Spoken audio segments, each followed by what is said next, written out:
추석을 앞두고 날씨가 참 좋습니다. 또 좋은 날씨만큼이나 좋은 소식도 많이 들려오고 있습니다.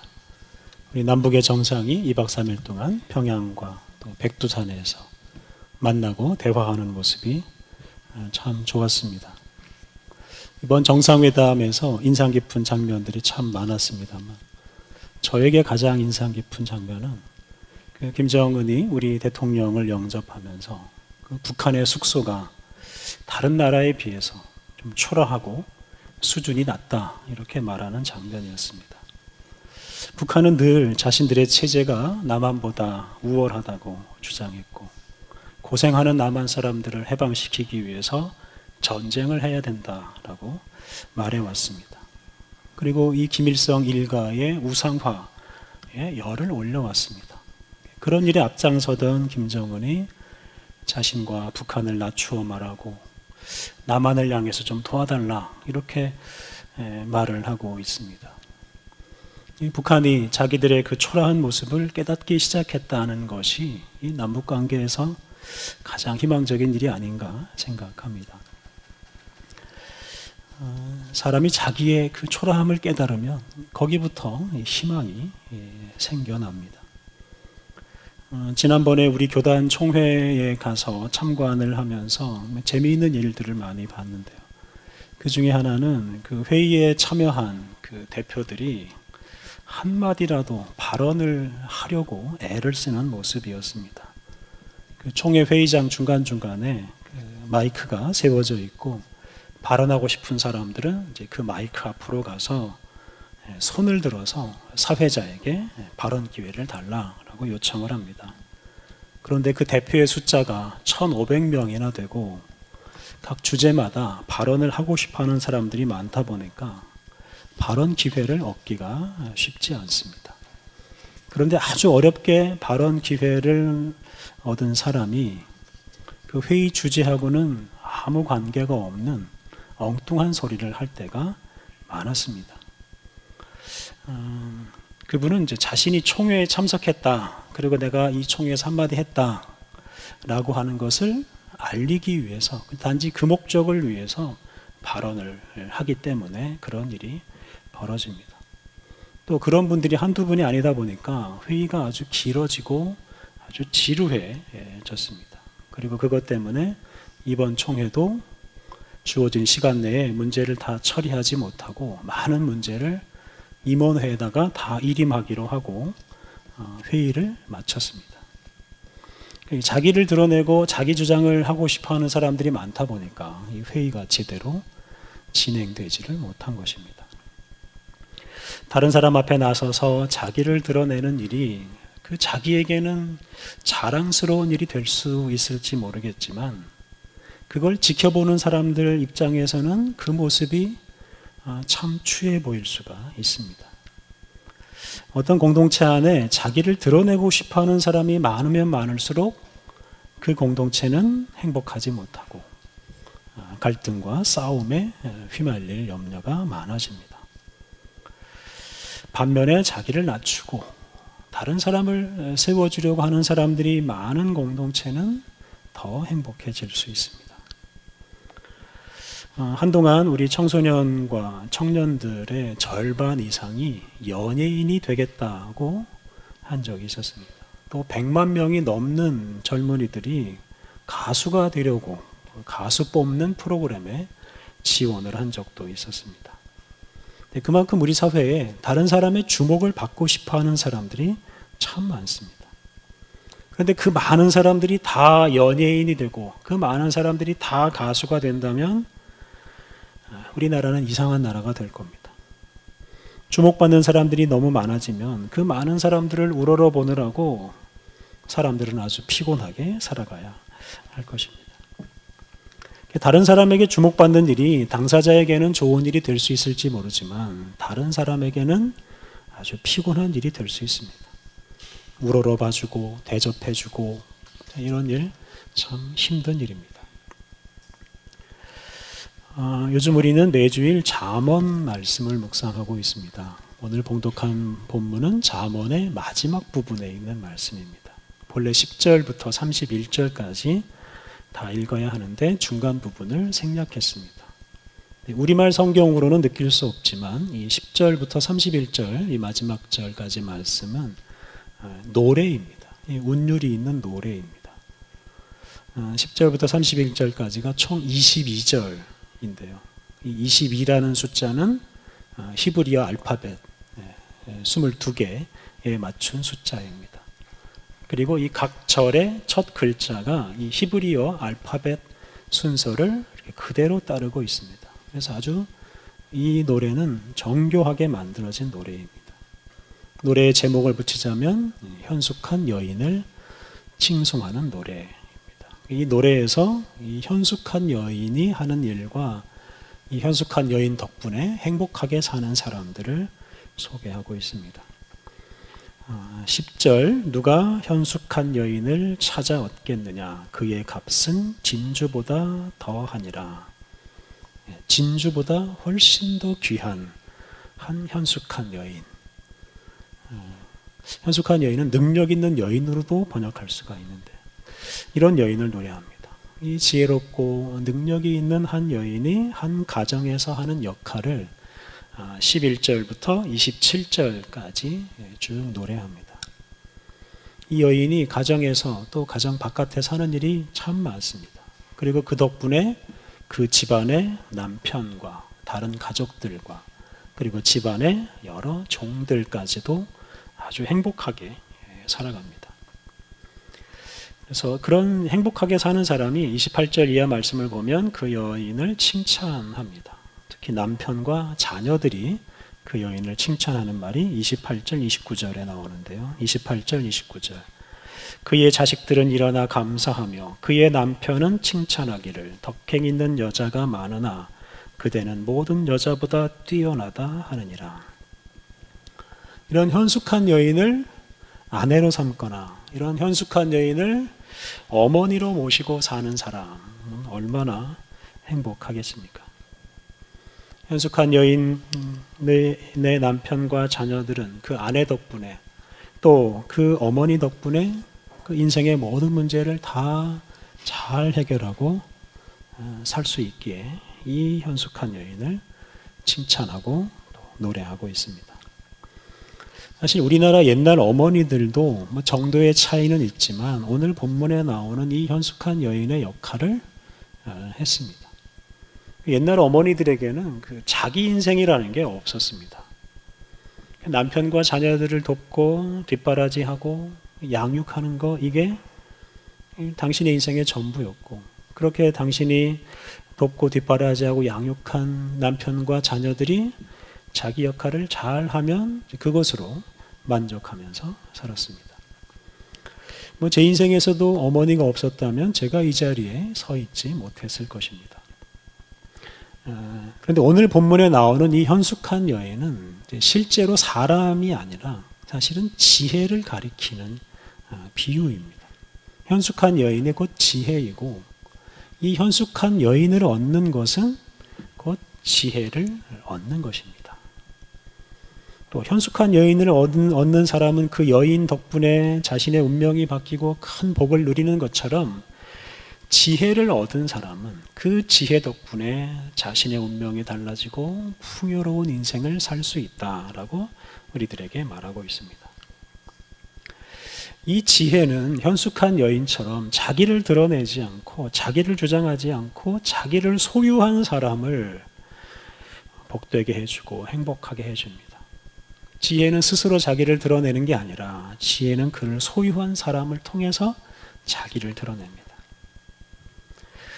지혜를 얻는 것은 현숙한 여인이 가져다주는 은총을 다 얻는 것과 마찬가지이기 때문에 이 지혜를 얻는 것은 인생 최대의 행운이라고 할 수 있습니다. 그러므로 간절한 마음으로 지혜를 얻어라 라고 하는 것이 이 잠언 마지막 부분의 결론적인 권면입니다. 여러분 이런 지혜를 얻고 싶지 않으십니까? 이 돈이나 명예보다 이 지혜를 더 소중하게 여기고 무엇보다 이 지혜 얻기를 소원하면서 살아가야 합니다. 그렇다면 이 지혜를 얻기 위해서 우리가 어떻게 해야 하겠습니까? 잠언에서 자주 나오는 말씀이 잠언 9장 10절입니다. 여호와를 경외하는 것이 지혜의 근본이요 거룩하신 자를 아는 것이 명철이니라. 여호와를 경외하는 것이 지혜의 근본, 즉 지혜를 얻기 시작하는 출발이고, 거룩하신 자, 하나님을 아는 것이 곧 명철, 지혜다라고 말합니다. 그러니까 하나님을 경외하고 하나님을 알아갈 때 우리가 비로소 지혜를 얻기 시작하고 또 지혜로운 사람이 됩니다. 그리고 그렇게 지혜를 얻음으로 오늘 본문 속에 등장하는 그 현숙한 여인이 가져다주는 온갖 복을 다 누릴 수가 있습니다. 그러므로 사랑하는 성도 여러분, 하나님을 경외하고 하나님을 알아가십시오. 그것이 여러분의 인생에 가장 큰 복을 가져다주고 여러분의 인생을 윤택하게 할 것입니다. 그런데 지난 시간에 말씀드린 대로 우리 신약시대의 믿음의 선배들은 이 구약시대의 지혜가 육체를 입고 이 세상에 왔는데 그분이 바로 우리 주님 예수님이라고 믿었습니다. 우리 주님 예수님은 육화된 지혜이십니다. 오늘 읽은 신약의 말씀은 예수님께서 마치 그 구약시대의 현숙한 여인, 그 지혜처럼 당신을 드러내지 않고 다른 사람을 섬기고 다른 사람을 복되게 하시는 분이라는 것을 우리에게 말해줍니다. 오늘 봉독한 마가복음 말씀은 예수님께서 예루살렘으로 가시는 그 길에서 일어난 일입니다. 우리가 지난 시간에 묵상한 대로 예수님은 갈릴리 호수 북쪽에 있는 그 빌립보 가이사랴에 계실 때 제자들에게 너희는 나를 누구라 하느냐 하는 질문을 하셨고, 그때 베드로가 예수님은 그리스도이십니다, 예수님은 메시아이십니다 라고 대답을 했습니다. 그리고 그 신앙 고백을 계기로 예수님께서는 처음으로 당신이 고난받고 죽으시고 부활하실 것을 말씀하셨습니다. 예수님께서 고난을 받고 죽는다라는 말에 베드로가 깜짝 놀라서 항의도 하고 말려보려고도 했지만 예수님은 베드로에게 사탄아 물러가라 라고 말씀하시면서 당신의 길을 방해하지 못하게 하셨습니다. 그리고 예수님께서는 그 말씀을 하신 후에 이제 곧바로 그 가이사랴 빌립보를 시작으로 해서 예루살렘을 향해서 가시기 시작합니다. 다시 말하면 예수님은 예루살렘으로 가셔서 고난을 받으시고 죽으시고 부활하시고자 하셨습니다. 30절에 그곳을 떠나 갈릴리 가운데로 지날새라는 구절이 나옵니다. 지금 예수님은 갈릴리 지방 북쪽 끝에 있는 빌립보 가이사랴 또는 가이사랴 빌립보에서 남쪽으로 지금 내려오고 있습니다. 남쪽으로 계속 내려오면 갈릴리 지방이 나오고 그 갈릴리 지방 가운데를 지나서 남쪽으로 더 내려가면 예루살렘이 나옵니다. 그래서 예수님이 지금 빌립보 가이사랴를 출발해서 갈릴리 지방을 거쳐서 예루살렘으로 가시고 있습니다. 예루살렘으로 올라가는 것은 오늘날 시골 사람들이 서울에 가는 것하고 비슷합니다.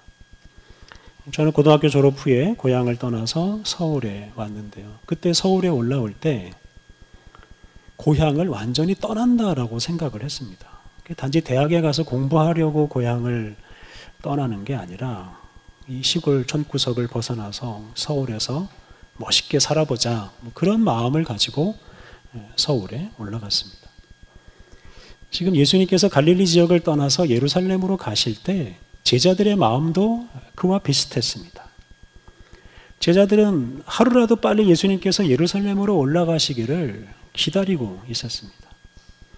예수님께서 이 변방 갈릴리를 떠나서 당시 세상의 중심인 예루살렘으로 올라가셔야만 예수님이 당신의 이름도 떨치고 영향력도 크게 발휘하고, 그렇게 되면 덩달아서 자기들도 높은 자리에 올라갈 수 있다고 생각을 하셨습니다. 그래서 예수님 일행이 지금 예루살렘으로 올라가는 것은 단지 일시적인 여행이 아닙니다. 예수님의 제자들은 예수님이 그곳으로 이사해서 거기에서 자리를 잡고 예루살렘의 종교 권력자들, 정치 권력자들을 하나하나 다 제압하고 예루살렘의 왕이 되고 온 세상의 왕이 되기를 기대했습니다. 예수님의 제자들만 그런 게 아닙니다. 갈릴리 사람들도 마찬가지입니다. 당시 갈릴리 지방에서 가장 유명하고 가장 능력이 있는 예수님께서 갈릴리 지역을 벗어나서 이 중앙 무대로 진출하고, 그래서 이 갈릴리 지방을 좀 발전시켜 주기를 기대하는 사람들이 많았습니다. 예수님의 제자들과 마찬가지로 그들도 예수님이 하루빨리 갈릴리 지역을 떠나서 예루살렘에서 자리를 잡고 예루살렘에서 큰 정치를, 큰 일을 하기를 기대하였습니다. 그런 사람들이 예수님께서 드디어 예루살렘으로 가신다 하는 것을 알게 되면 예수님을 기쁘게 환송하고 자기들의 앞날을 부탁했을 것입니다. 그들이 예수님을 위한 후원회를 결성하고 예수님을 위한 여비, 활동비를 마련해서 제자들을 통해 전해 주었을 것입니다. 예수님이 예루살렘에 가신다는 소식을 제자들과 주변 사람들에게 알렸더라면 예수님은 훨씬 더 유명해지고 훨씬 더 많은 돈을 모아서 예루살렘에 올라가서 더 수월하게 활동하셨을 것입니다.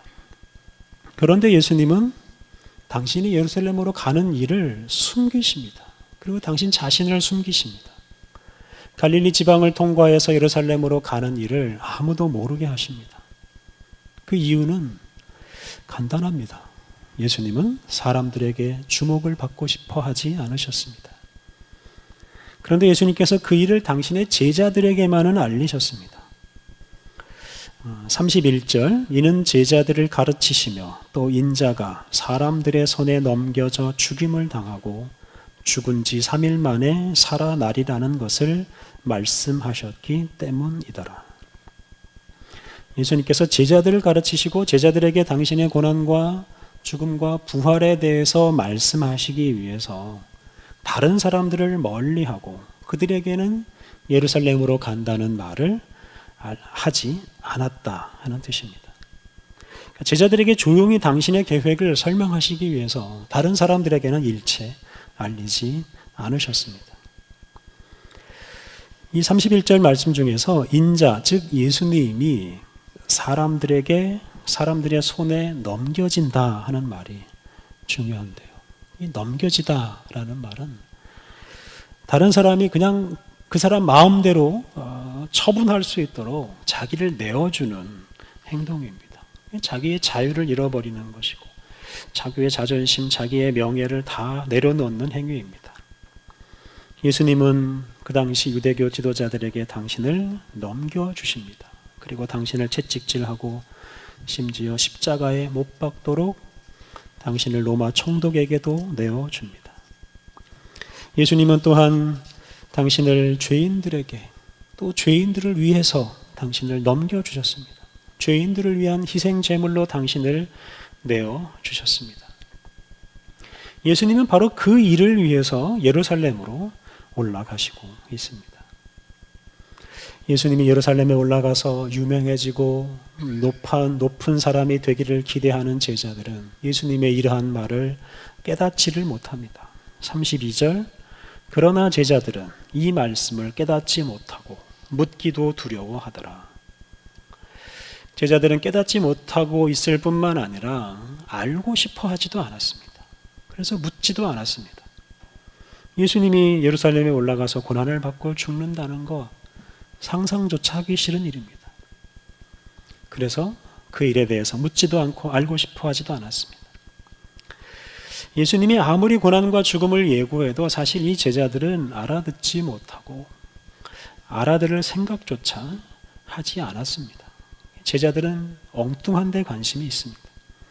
34절 말씀을 보면 알 수 있듯이 제자들은 예루살렘으로 올라가는 길에서 서로 누가 크냐 이것으로 논쟁을 벌였습니다. 예루살렘에 올라가서 예수님이 왕이 되면 왕 다음 가는 자리를 누가 차지할 수 있느냐 이런 걸 가지고 싸웠다는 말씀입니다. 예수님은 고난과 죽음을 위해서 예루살렘에 가신다고 말씀했는데 제자들은 그 말을 못 들은 척하면서 권력 다툼을 했습니다. 참 실망스러운 모습이지만 이게 사실은 우리들의 모습입니다. 높은 사람이 되고자 하는 욕망, 다른 사람보다 더 돋보이고자 하는 욕망, 주목받고자 하는 욕망, 이런 욕망에 우리가 사로잡혀 사느라고 십자가를 지고 고난받으시고 죽으신 예수님은 생각조차 못합니다. 그런데 예수님이라고 해서 왜 이런 욕망이 없었겠습니까? 사람이신 예수님은 이 욕망하고 싸워야 했습니다.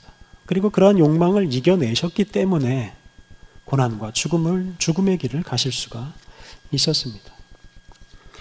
그 예수님의 마음이 오늘 본문 35절에 담겨 있습니다. 예수께서 앉으사 12 제자를 불러서 이르시되 누구든지 첫째가 되고자 하면 뭇 사람의 끝이 되며 뭇 사람을 섬기는 자가 되어야 하리라 하시고, 예수님은 제자들에게 첫째가 되려면 모든 사람의 끝이 되어야 한다. 다시 말하면 모든 사람의 꼴찌가 되어야 한다. 줄을 설 때 맨 뒤에 서야 된다라고 말씀하셨습니다. 또 지배하는 자가 아니라 섬기는 자가 되어야 한다라고 말씀하셨습니다. 이는 예루살렘에 올라가서 높은 자리 차지하고 그 자리에서 다른 사람을 지배하며 살겠다는 그 생각을 가진 제자들에게 그 생각을 버리라고 말씀하신 것입니다. 그런데 이 말씀은 단지 제자들을 가르치시는 말씀이 아니라 예수님 당신의 각오입니다. 예수님은 모든 사람의 끝이 되겠다라고 결심하셨습니다. 또 모든 사람을 섬기는 사람이 되겠다고 결심하셨습니다. 모든 사람 뒤에 서서 모든 사람을 섬기기 위해서 예수님은 세상에 오셨고 그리고 십자가에서 고난을 받으시고 죽으셨습니다. 만약 예수님께서 예루살렘에 올라가서 출세하고 유명해지고자 하셨더라면 실제로 그렇게 될 수도 있고 예수님 주변 사람들도 갈릴리 사람들도 제법 혜택을 보았을 것입니다. 하지만 그렇게 되면 그냥 그게 전부일 것입니다. 그게 그냥 당대에 끝나고 말았을 것입니다. 으뜸이 되고 지배자가 되는 것으로는 결코 이 모든 사람을 구원하지 못합니다. 다른 사람보다 뛰어난 존재가 되고 다른 사람을 다스리는 사람이 되는 것이 개인적으로 영광스러운 일이 될 수 있을지는 모르지만 그 밑에 있는 사람들, 지배를 받는 사람들에게는 아주 슬픈 일이 될 수 있습니다.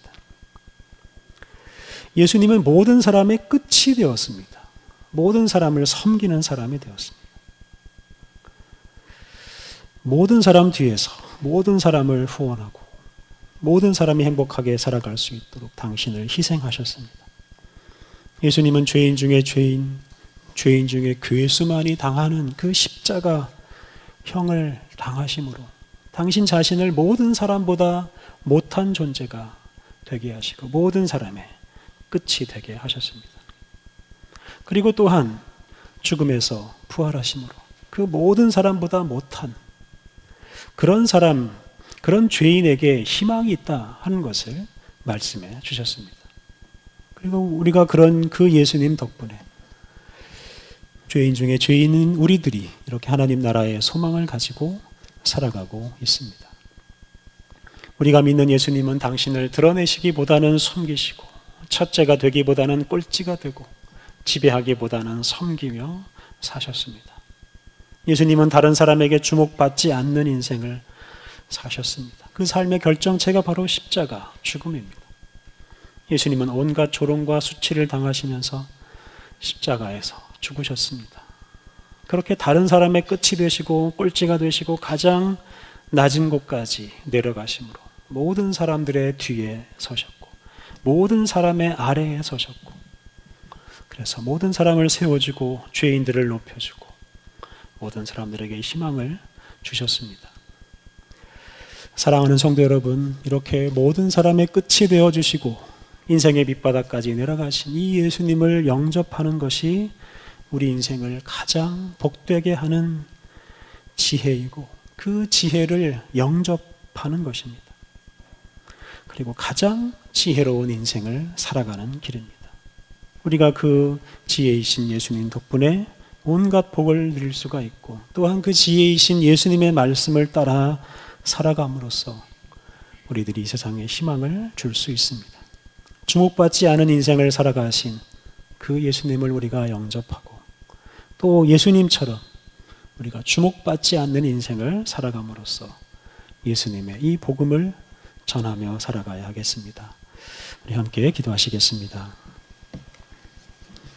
하나님, 어리석은 우리들을 불쌍히 여기셔서 지혜이신 예수님을 우리에게 보내주시니 감사합니다. 누가 크냐 하고 경쟁하고 싸우는 우리들의 어리석음을 버리게 하옵소서. 자기 자랑과 교만이 가져오는 갈등과 슬픔을 기억하고 가장 뒤에 서시고 가장 낮은 곳에 이르신 지혜이신 예수님을 우리가 영접하고 예수님 따라 살게 하옵소서. 가장 악한 죄인들을 위해서 당신을 내어주신 우리 예수님을 우리의 마음에 영접하게 하옵소서. 그리하여 우리가 가장 지혜로운 자가 되고 또한 모든 사람을 섬기는 사람이 되게 하옵소서. 주목받지 않는 인생을 통해 예수님의 복음을 전하게 하옵소서. 예수님의 이름으로 기도드립니다. 아멘.